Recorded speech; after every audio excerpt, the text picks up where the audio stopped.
محمد وعلى إنك حميد مجيد.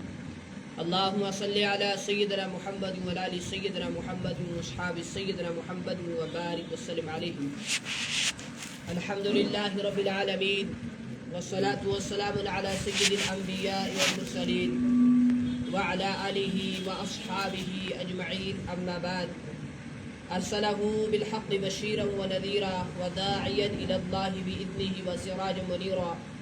فقد قال الله تبارك وتعالى في الكلام المجيد والفرقان الحميد: فأعوذ بالله من الشيطان الرجيم، بسم الله الرحمن الرحيم. أفحسبتم أنما خلقناكم عبثا وأنكم إلينا لا ترجعون. وقال تعالى: الذي خلق الموت والحياة ليبلوكم أيكم أحسن عملا وهو العزيز الغفور. صدق الله مولانا العظيم وصدق رسوله النبي الكريم، ونحن على ذلك لمن الشاهدين والشاكرين والحمد لله رب العالمين. قال النبي صلى الله عليه وسلم: كن في الدنيا كأنك غريب أو كعابر السبيل أو كما قال عليه الصلاة والسلام. محترم عزت بزرگ اور دوستوں، معزز سامعین کرام، السلام علیکم ورحمۃ اللہ وبرکاتہ. اللہ رب العزت کا بے حد فضل، کرم، احسان، شکر جس رب ذوالجلال نے اس پرفتن دور کے اندر، اس کے گزرے دور کے اندر ہم سب کو اپنی اس پاگھر کی حاضری نصیب فرمائی. مزید اللہ رب العزت کا بڑا فضل و کرم ہے کہ اس رب ذوالجلال نے کچھ وقت کے لیے گفتگو کرنے کا اور سننے کا موقع نصیب فرمایا. اللہ سے دعا کرے اللہ ہماری حاضری کو بے حد قبول فرمائے، ہمارے لیے دنیا کے اندر ہدایت کا اور آخرت کے اندر نجات کا، بخشش کا، مغفرت کا ذریعہ بنائے. محترم بزرگ اور دوستو، میرے اور آپ کے رہبر حضرت محمد مصطفیٰ صلی اللہ علیہ وسلم نے فرمایا کہ تم دنیا کے اندر ایسے زندگی بسر کرو جیسے ایک مسافر زندگی بسر کرتا ہے. مسافر جب اپنے آبائی وطن سے سفر کر کے پردیس چلا جاتا ہے تو پردیس کے اندر اس مسافر کو کتنی ہی سہولتیں میسر کیوں نہ ہوں، کتنا ہی آرام میسر کیوں نہ ہو، اس کا وقت ہمیشہ اپنے والدین کے لیے، اپنے بال بچوں کے لیے، اپنے گھر والوں کے لیے، اپنے رشتہ داروں کے لیے تڑپتا رہتا ہے. وہ یہ سوچتا ہے کہ کب مجھے یہاں سے اجازت مل جائے تو میں اپنے واپس وطن جو ہے وہاں چلا جاؤں. یاد رکھے، مومن کا جو اصلی وطن ہے، مومن کا جو آبائی وطن ہے، وہ دنیا نہیں ہے بلکہ جنت ہے. ہمارے صوفیہ فرماتے ہیں کہ تم دنیا کے اندر رہو، دنیا تمہارے اندر نہ آئے. ٹھیک اسی طریقے سے جیسے کشتی پانی کے اندر رہتی ہے، پانی کے اندر نہیں، پانی اس کو اپنے اندر نہیں آنے دیتی، کشتی پانی کو اپنے اندر نہیں آنے دیتی. اگر کشتی پانی کے اندر رہے گی تو خیر ہی خیر ہے، لیکن جب پانی کشتی کے اندر آ جائے گا کشتی بھی ڈوبے گی، جو اس کے اندر سوار ہوں گے اور کشتی چلانے والا بھی ڈوبے گا. تو ہم نے دنیا کے اندر رہنا ہے، دنیا کو اپنے اندر آنے نہیں دینا. اگر ہم دنیا کے اندر رہے خیر ہی خیر ہے، لیکن دنیا اگر ہمارے اندر آ گئی تو پھر مشکل بن جائے گا. محترم حضرات، ہمارا اصلی وطن جو ہے ایمان والوں کا، وہ دنیا نہیں ہے بلکہ جنت ہے، آخرت ہے.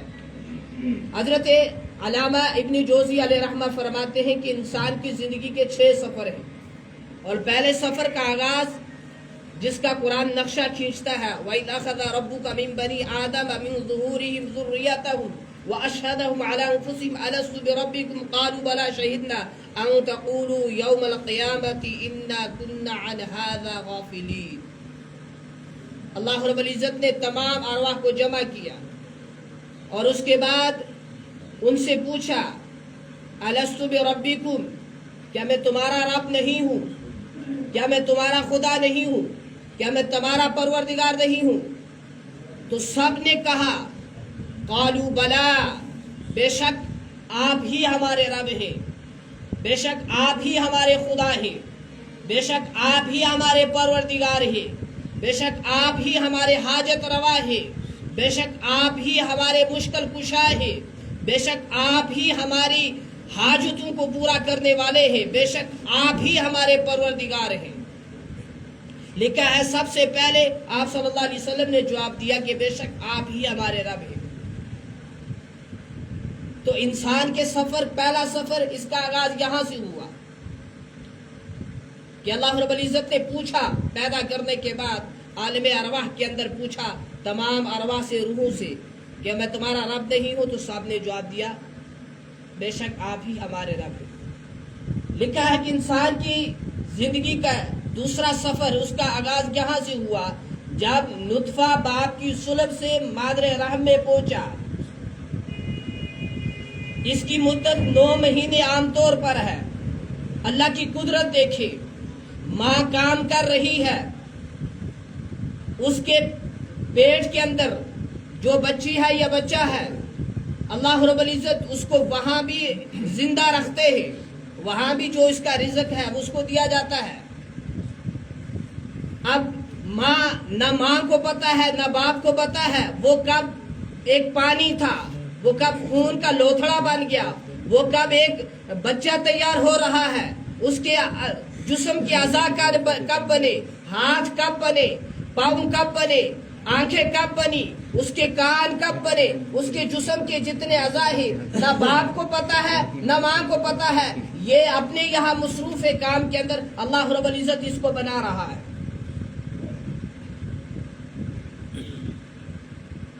اب جب یہ پیدا ہو گیا، اب یہ کام کاج تو کر نہیں سکتا، پیدا ہوتے ہی اللہ رب العزت نے اس کے لیے رزق کا بندوبست کر دیا۔ رزق اس نے کیسے حاصل کرتا ہے؟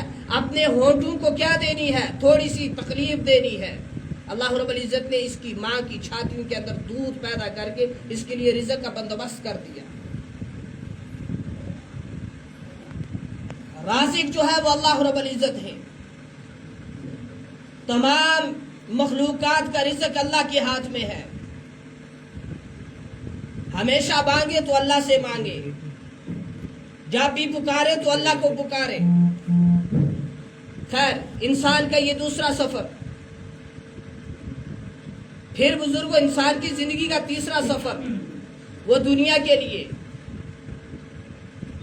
کہ انسان پیدا ہونے کے بعد شریعت کا مکلف بن جاتا ہے، اور اس کے بعد انسان کے لیے امتحان ہی امتحان ہے۔ فرمایا الذی خلق الموت والحیات لیبلوکم ایکم احسن عملا۔ اس کی ایک میں مثال آپ کے سامنے رکھ دیکھیں، جب ہمارے یہاں کوئی انتقال کر جاتا ہے، ہمارا رشتہ دار، ہمارا عزیز ہمارے گھر سے، تو کبھی کبھار، اکثر و بیشتر نہیں، کم درجے کے اندر کسی انسان کے ذہن کے اندر خیال آتا ہے۔ خیال یہ آتا ہے کہ یار اگر اللہ نے ہم کو پیدا کرنا تھا، پیدا کرنے کے بعد موت دینی تھی، تو ہمیں پیدا کیوں کیا؟ کبھی کبھار سوال اٹھتا ہے ذہن کے اندر، جب پیدا ہونا تھا، پیدا ہونے کے بعد دوبارہ مر جانا ہے، تو پیدا کیوں کیا؟ تو اس کا جواب قرآن کریم نے دے دیا۔ ہر چیز کا جواب جب ہم قرآن سے، حدیث سے تلاش کریں گے ہمیں مل جائے گا۔ تو جواب کیا دے دیا قرآن کریم نے؟ الذی خلق الموت والحیات لیبلوکم ایکم احسن عملا۔ موت، حیات کو اللہ رب العزت نے اس لیے بنایا تاکہ اللہ رب العزت اس چیز کو دیکھے ہم میں سے کون اچھے عمل کرتا ہے، کون اچھے عمل نہیں کرتا۔ اگر انسان کو پتا ہو، اس سب کو نہیں، اس گلے شکوے کرنے والے کو جو یہ کہتا ہے، یس کہتا نہیں زبان حال سے، ذہن کے اندر خیال کرتا ہے کہ جب پیدا ہونا تھا، پیدا ہونے کے بعد مر جانا تھا، تو پیدا ہی کیوں کیا گیا؟ تو اس کا جواب یہ ہے کہ اللہ رب العزت نے موت کو، حیات کو، یعنی موت کو بھی اور زندگی کو بھی اس لیے بنایا تاکہ وہ پرکھے ہم میں سے اچھے عمل کون کرتا ہے اور اچھے عمل کون نہیں کرتا۔ جیسے انسان زندگی گزارے گا، جیسے زندگی گزارے گا، اچھے طریقے سے زندگی گزارے گا، اللہ کا فرمادار بن کر زندگی گزارے گا، نیک متقی پرہیزگار بن کر زندگی گزارے گا، تقوی طہارت والی زندگی بن کر زندگی گزارے گا، تقوی اختیار کر کے زندگی گزارے گا، تو خوشخبری آئی ہے قرآن کے اندر، وَمَن يَتَّقِ اللَّهَ يَجْعَل لَّهُ مَخْرَجًا وَيَرْزُقْهُ مِنْ حَيْثُ لَا يَحْتَسِبُ وَمَن يَتَوَكَّلْ عَلَى اللَّهِ فَهُوَ حَسْبُهُ۔ جو شخص تقوی اختیار کرتا ہے، جو شخص اللہ سے ڈر ڈر کر زندگی گزارتا ہے، اللہ تمام تنگیات سے اس کو نکال دیتے ہیں، تمام پریشانیوں سے دور کر دیتے ہیں، اور اللہ رب العزت اس بندے کے لیے اس جگہ سے رزق کا بندوبست کرتے ہیں جس کے بارے میں اسے گمان بھی نہیں ہوتا۔ تب تک انسان نہیں مر سکتا جب تک وہ اپنا مقدر کا رزق ختم نہ کر لے۔ پتہ نہیں اس وقت دن کا کھانا ہمارے مقدر میں ہے یا نہیں ہے، اپنے گھر میں لکھا ہے یا کسی اور کے گھر میں لکھا ہے، یا نصیب ہی نہیں ہوگا، کسی کو پتہ نہیں۔ ایک لمحے کے بعد، ایک سیکنڈ کے بعد کیا ہو جائے کوئی نہیں جانتا۔ اگر قرآن کریم کو دیکھا جائے، اس کے ترجمے کے اوپر غور کیا جائے، تفسیر کو دیکھا جائے، تو قرآن کریم کے اندر تو کہا گیا تھا 5 چیزوں کے بارے میں کوئی نہیں جانتا۔ قیامت کب آئے گی کون نہیں جانتا، انسان کو موت کب کہاں آئے گی کون نہیں جانتا، کوئی نہیں جانتا۔ انسان کل کیا کرے گا کوئی نہیں جانتا، ماں کے رحم کے اندر کیا ہے کوئی نہیں جانتا، یا بارش کب کہاں برسے گی کتنی برسے گی کوئی بھی نہیں جانتا سوائے اللہ کی ذات، سوائے عالم الغیب اللہ کی ذات، ہر جگہ موجود اللہ کی ذات، حاضر و ناظر اللہ کی ذات، مشکل کشا واحد اللہ کی ذات، حاجت روا اللہ کی ذات، بگڑیاں بنانے والی ذات اللہ کی ذات، اولاد دینے والی ذات اللہ کی ذات، مشکلوں کو حل کرنے والی ذات اللہ رب العزت کی ذات۔ کبھی کبھار عوام سوچتی ہے جی کہ یہ لوگ اولیاء کو نہیں مانتے، ہم سے بڑھ کر اولیاء کو ماننے والا کوئی نہیں، لیکن ساتھ میں سن لے، ہم اولیاء کو اولیاء مانتے ہیں، خدا نہیں مانتے۔ ہم اولیاء کو اللہ کا بندہ مانتے ہیں، اللہ کا دوست مانتے ہیں، خدا نہیں مانتے۔ ہم اس کے سامنے سجدہ نہیں کرتے، ہم سجدہ اللہ کے سامنے کرتے ہیں۔ ہم حاجت روا اللہ کو جانتے ہیں، بگڑیاں بنانے والا اللہ کو مانتے ہیں، مشکل کشا اللہ کو مانتے ہیں، اولاد کے خزانے اللہ کے پاس ہے۔ یہ ہمارا ایمان ہے، یہ ہمارا عقیدہ ہے۔ بس ہماری لڑائی یہی، ہمارا شور شرابہ یہی ہے، اللہ کا مقام اللہ کو دیا جائے، نبی کا مقام نبی کو دیا جائے، اور صحابی کا مقام صحابی کو دیا جائے، تابعی کا مقام تابعی کو دیا جائے، بزرگ کا مقام بزرگ کو دیا جائے۔ بزرگ خدا نہیں، صحابی خدا نہیں، تابعی خدا نہیں، فرشتے خدا نہیں، نبی خدا نہیں، رسول خدا نہیں۔ خدا کی ذات ایک ہی ہے، وہ خدا کی ذات ہے۔ بزرگوں، شرک بہت عام ہے، اتنا عام ہے کہ ہم شرک کرتے بھی ہیں، پتہ نہیں ہے کہ ہم شرک کر رہے ہیں۔ اللہ کے سوا کسی اور کو حاجت روا جانا شرک، اللہ کے سوا کسی اور کو بگڑیاں بنانے والا تو شرک، اللہ کے سوا کسی اور سے اولاد طلب کی تو شرک۔ جس چیز کا تقاضا خالص اللہ سے کرنا تھا، جو چیز خالص اللہ سے مانگنی تھی، جو چیز خالص اللہ ہی دے سکتا ہے، اگر اس چیز کا تقاضا ہم نے اللہ کے سوا کسی اور سے کیا تو ہم نے شرک کیا۔ جس چیز کا تقاضا اللہ سے کرنا تھا، اس چیز کا تقاضا اگر ہم نے رسول اللہ صلی اللہ علیہ وسلم سے بھی کیا تو ہم نے شرک کیا۔ جس چیز کا تقاضا خالص اللہ سے کرنا تھا، اس چیز کا تقاضا اگر ہم نے جبریل علیہ السلام سے بھی کیا تو ہم نے شرک کیا۔ جس چیز کا تقاضا خالص اللہ سے کرنا تھا، اس چیز کا تقاضا ہم نے شیخ عبد القادر جیلانی محبوب سبحانی رحمۃ اللہ علیہ سے کیا تو ہم نے شرک کیا۔ جس چیز کا تقاضا خالص اللہ سے کرنا تھا، ہم نے کسی سے بھی کیا، ہم نے شرک کیا۔ تو فرمایا ان اللہ لا یغفر ان یشرک بہ ویغفر ما دون ذلک، اللہ شرک کے بغیر سارے گناہوں کو معاف کرے گا، سارے گناہگاروں کو معاف کرے گا، شرک کرنے والے مشرک کو معاف نہیں کرے گا۔ اس لیے اپنے آپ کو شرک سے بچانا ہے، اپنی اولادوں کے بارے میں فکر مند رہنا ہے، ان کے ایمان کی بھی فکر ہم نے ہی کرنی ہے، کوئی اور آ کر نہیں کرے گا۔ وہ مسجد کی امام کی ذمہ داری نہیں، وہ ہماری ذمہ داری ہے، والدین کی ذمہ داری ہے، اولادوں کی کیا کرنا، ایمان کی حفاظت، ان کی آخرت کے بارے میں فکر مند، ان کو قرآن کریم کے ساتھ احادیث کے ساتھ جوڑنے کی فکر والدین نے کرنی ہے۔ ہماری بچیاں باحیا رہیں، پردہ دار رہیں، پردہ کر کے گھر سے باہر جائیں، اس کی فکر والدین نے کرنی ہے، نہ کہ امام صاحب کی ذمہ داری ہے۔ اور پوچھ کل کس کو ہوگی بزرگوں؟ والدین کو یا مسجد کے امام کو؟ اس کا کام ہے، ہمیں ہے حکم آزاد، اس کا کام ہے کہہ دینا، عمل انہوں نے کرنا ہے، اور ذمہ داری اولاد کے اوپر والدین کی ہے۔ ذمہ داری ہماری، ہمیں فکر رہے، ہمیں خیال رہے، ہمیں اس لیے سوچتے رہے کہیں ہماری اولاد کا اٹھنا بیٹھنا، چلنا پھرنا اس لوگوں کے ساتھ نہیں جو ڈرگس کے اندر مبتلا ہے، کہیں ہماری اولاد کا چلنا پھرنا، اٹھنا بیٹھنا، کہیں ہماری اولاد کا سنگ ان بچوں کے ساتھ تو نہیں جو شراب کے اندر مبتلا ہے۔ والدین نے فکر کر دی ہے کہیں ہماری اولاد کا اٹھنا بیٹھنا، چلنا پھرنا ان بچوں کے ساتھ تو نہیں جو کسی حرام کام کے اندر ملوث ہو۔ یہ فکر والدین نے کرنی ہے، اور پوچھ بھی والدین سے کی جائے گی۔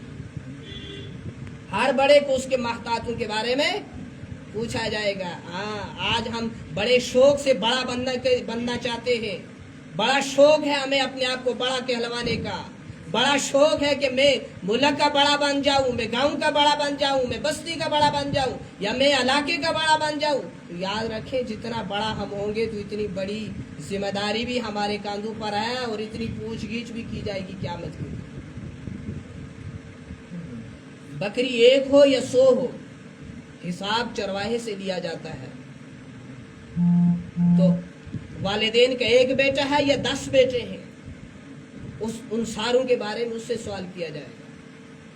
تو بزرگوں، مختصر وقت اللہ رب العزت نے ہمیں دیا ہے، مختصر وقت سمجھ لیں ہماری زندگی کہاں سے شروع ہوئی؟ اذان سے۔ جب پیدا ہوا بچہ تو کسی نے دائیں کان کے اندر اذان کہہ دی، اور اس کے بعد بائیں کان کے اندر اقامت بھی کہہ دی، اور اب کس چیز کا انتظار ہے بزرگوں؟ نماز جنازہ کا۔ یعنی جتنا وقت اذان دینے کے بعد نماز تک ہوتا ہے، اتنا وقت سمجھ لیں ہماری زندگی ہے۔ اور یاد رکھیں اذان بھی ہو چکی ہے، اقامت بھی ہمارے کان کے اندر، بائیں کان کے اندر ہو چکی ہے۔ اب انتظار ہے ہمارے جسم سے روح نکلنے کا اور نماز جنازہ پڑھنے کا۔ تو یہ ہماری زندگی ہے۔ اس مختصر زندگی کے اندر ہم نے لامحدود وہ زندگی جس کے بارے میں امام غزالی علیہ رحمہ نے مثال دی کہ دنیا جتنی ہے، یعنی زمین سے لے کر آسمان تک کی جو خلا ہے، اس ساری خلا کو سرسوں کے دانوں سے بھر دیا جائے، ہزاروں سال کے بعد ایک پرندہ چھوڑا جائے، وہ ایک ایک دانہ چونچ کے اندر اٹھا کر لے جائے۔ امام غزالی علیہ رحمہ فرماتے ہیں وقت آئے گا وہ دانے ختم ہو جائیں گے، آخرت کی زندگی ختم نہیں ہو۔ تو ہم میں سے کتنے ہیں ایسے، اور ہمارے ساتھ کتنے ایسے تھے جو گزشتہ سال ہمارے ساتھ تھے، آج وہ قبروں کے اندر جا چکے۔ تو ہم میں سے بھی کسی کو بھی نہیں خبر ایک لمحے کے بعد ہمارے ساتھ کیا ہونے والا ہے، ایک لمحے کے بعد کی سانسیں، ایک لمحے کی بعد کی زندگی مجھے نصیب ہوگی یا نہیں ہوگی، کسی کو پتہ نہیں ہے۔ اس لیے بزرگوں، ایسے تیار رہنا ہے جیسے ایک فوجی بارڈر کے اوپر تیار رہتا ہے اور 24 گھنٹے تیار رہتا ہے، وہ سوچتا ہے پتہ نہیں کہاں سے بھی حملہ ہو جائے۔ تو ایسے ہم نے تیار رہنا ہے اور 24 گھنٹے تیار رہنا ہے، آخرت کی فکر کرتے کرتے پتہ نہیں ہمارے اوپر موت کا حملہ کہاں سے ہو جائے۔ تو چوتھا، انسان کی زندگی کا سفر، دنیا کے پیٹ سے قبر کا پیٹ، دنیا سے قبر۔ جب انسان مر گیا، جسم سے روح نکل گئی، اس کے بعد انسان کو جب قبر کے اس گڑھے کے حوالے کیا گیا، جب اس کو قبر کے اندر رکھا گیا، تو رکھنے کے بعد دفن کرنے والے واپس پلٹ رہے ہوتے ہیں، لکھا ہے ابھی مرنے والا ان کی چلنے کی جوتیوں کی آہٹ کو سن رہا ہوتا ہے، اتنے میں اس کے پاس 2 فرشتے حاضر خدمت ہو جاتے ہیں، حاضر ہو جاتے ہیں۔ اور وہاں دارالاسلام آباد کے اندر جلسہ تھا 2017 کے اندر، وہاں ایک مفتی صاحب آئے تھے جنہوں نے فرمایا تھا، ہماری دستار بندی تھی، مجھے دن بھی یاد ہے اور تاریخ بھی یاد ہے، اور آپ جانتے ہیں کہ خوشی کا موقع کبھی بھولتا نہیں ہے۔ 17 ستمبر 2017 بروز اتوار وہ دن تھا. وہاں مفتی صاحب آئے تھے, انہوں نے فرمایا اس سے پہلے کبھی ہم نے یہ بات نہیں سنی تھی. انہوں نے فرمایا جب نیک مرتا ہے اس کے پاس مبشر بشیر حساب کے لیے آتے ہیں, اور جب بد مرتا ہے اس کے پاس کرامن کاتبین آتے ہیں. واللہ میں میرے رسول سے کہتے ہیں اس کے بعد ہم نے نہ کبھی پڑھا تھا نہ ہی کبھی یہ بات سنی تھی. تو خیر 2 فرشتے آتے ہیں. پہلا سوال من ربک, رب تمہارا کون ہے؟ ما دینک من نبیک, تمہارا دین تمہارا مذہب کیا ہے, تمہارا نبی کون ہے؟ تو اب وہاں کون سا انسان جواب دے گا؟ وہ انسان جس نے یہ سوال کا جواب رٹ لیا ہو, میرا رب اللہ ہے, میرا رب اللہ, میرا رب اللہ ہے. تو کیا اس سے جب سوال ہوگا تمہارا رب کون ہے, تو کیا یہ شخص وہاں جواب دے گا؟ یا وہ شخص وہاں جواب دے گا جس سے سوال ہوگا من نبی کو, تمہارا نبی کون ہے؟ تو کیا اس نے اس سوال کا جواب رٹ لیا ہوگا کہ میرا نبی محمد ہے, میرا نبی محمد ہے؟ تو کیا یہ شخص وہاں جواب دے گا؟ تو کیا تیسرا سوال جب ہوگا تمہارا مذہب کون سا ہے, تو کیا وہ شخص وہاں جواب دے پائے گا جس نے سوال کا جواب رٹ لیا ہوگا کہ میرا مذہب جو ہے وہ اسلام ہے, میرا مذہب اسلام ہے؟ نہیں, ایسے تینوں اشخاص وہاں سوالوں کے جواب نہیں دے سکتے, بلکہ وہاں سوالوں کا جواب وہ دے گا جس نے رب کو مانا, رب کی مانی. جس نے رب کو مانا, رب کی مانی, وہ وہاں جواب دے گا میرا رب اللہ ہے. وہاں وہ جواب دے گا جس نے محمد کو مانا, محمد کی مانی, وہ شخص وہاں جواب دے گا میرا نبی محمد ہے. اور وہ شخص وہاں جواب دے گا میرا مذہب اسلام ہے. وہ شخص وہاں جواب دے گا جس نے اسلام کے مطابق زندگی گزاری ہوگی. بزرگوں, رزلٹ کے بارے میں انسان کبھی نہ سوچے, بلکہ دیکھے کہ میں کام کیا کر رہا ہوں. اگر کام صحیح ہے تو رزلٹ بھی صحیح آئے گا, کام برا ہے تو رزلٹ بھی برا ہی آنے والا ہے. بچہ اس درجے کی محنت کرتا ہے تو پاس ہو جاتا ہے, اس درجے کی محنت نہیں کرتا تو فیل ہو جاتا ہے. اور دنیا کے اندر جو ایک بار فیل ہوا واپس دوبارہ چانس ہے پاس ہو جانے کے, لیکن اللہ حفاظت فرمائے. آخرت کے اندر جو فیل ہمیشہ کے لیے فیل, اس کا نام اعمال بائیں ہاتھ میں دیا جائے گا, اور وہ لوگوں کو نہیں دکھائے گا بلکہ چھپاتا پھرے گا, اور اعلان ہوگا فلاں بن فلاں ناکام ہو گیا, اور ہمیشہ کے لیے. اور جو کامیاب ہو گیا, جو پاس ہو گیا, نام اعمال دائیں ہاتھ میں دیا جائے گا, یہ سارے لوگوں کو دکھائے گا, کہے گا مجھے پتا تھا میرا حساب ہونے والا ہے, اس لیے میں دنیا کے اندر رہ کر آخرت کی تیاری کرتا رہا. لوگوں دیکھ لو میں کامیاب ہو گیا, اور اس کے بارے میں بھی اعلان ہوگا فلاں بن فلاں کامیاب ہو گیا. اب ہمیشہ کی کامیابی اس کو مل گئی. جو کامیاب ہمیشہ کے لیے, جو ناکام اللہ حفاظت فرمائے ہمیشہ کے لیے ناکام. اور بات کو مختصر کریں گے, پھر انسان کی زندگی کا 5واں سفر, اس قبر کے گڑھے سے میدان محشر. جب حشر کے میدان میں انسان پہنچے گا, آپ نے بارہا مرتبہ سنا ہوگا, انسان کو اپنے گناہوں کی وجہ سے اتنا پسینہ ہوگا, جس کے گناہ کم ہوں گے کم پسینہ آئے گا, زیادہ ہوں گے تو زیادہ پسینہ آئے گا. اور ایسے بھی لوگ ہوں گے جو اپنے گناہوں کی بدولت پورا سر سمیت پسینے کے اندر ڈوبے ہوں گے, اور نفسی کا عالم ہوگا, کوئی کسی کو نہیں پوچھے گا. یوم یفر المرء من اخی و امہ و ابی و صاحبتہ و بنی. باپ بیٹے کا نہیں, بیٹا باپ کا نہیں, ماں بیٹی کی نہیں, بیٹی ماں کی نہیں, شوہر بیوی کا نہیں, اور بیوی شوہر کی نہیں. کوئی کسی کو نہیں پوچھے گا, سب کو نفسی نفسی نفسی, یا ربی نفسی, یا اللہ مجھے بچا, مجھے بچا. عیسیٰ علیہ السلام کہیں گے میں اپنی ماں مریم کا سوال نہیں کرتا, یا اللہ میری جان. ہر اپنے بارے میں سوچے گا, سارے نبی اور ساری مخلوقات وہاں اپنے بارے میں سوچے گی. جہاں سارے نفسی نفسی کا عالم ہوگا, جہاں سارے نفسی نفسی پکار رہے ہوں گے, وہاں ایک آواز آئے گی یا ربی امتی, یا ربی امتی. لوگ اس کی طرف دیکھیں گے, وہ پکارنے والا محمد صلی اللہ علیہ وسلم ہے ہوں گے, جس کی سنتوں کی ہم نے پرواہ نہ کی, جس کی سنتوں کو ہم نے کہا آج شادی بیاہ کا موقع ہے اور میرا ایک ہی بیٹا ہے اور وہ بھی لاڈلا ہے, یا میرا آخری بیٹا ہے, سنتوں کو کیا کرنا؟ شادی کا موقع ہے, شریعت کو کیا کرنا؟ کہتے نہیں ہے, لیکن مسلمان عملاً اس چیز کا ثبوت دیتے ہیں. ہمیں اس وقت ان 2 دنوں کے اندر شادی شریعت سے کوئی تعلق نہیں.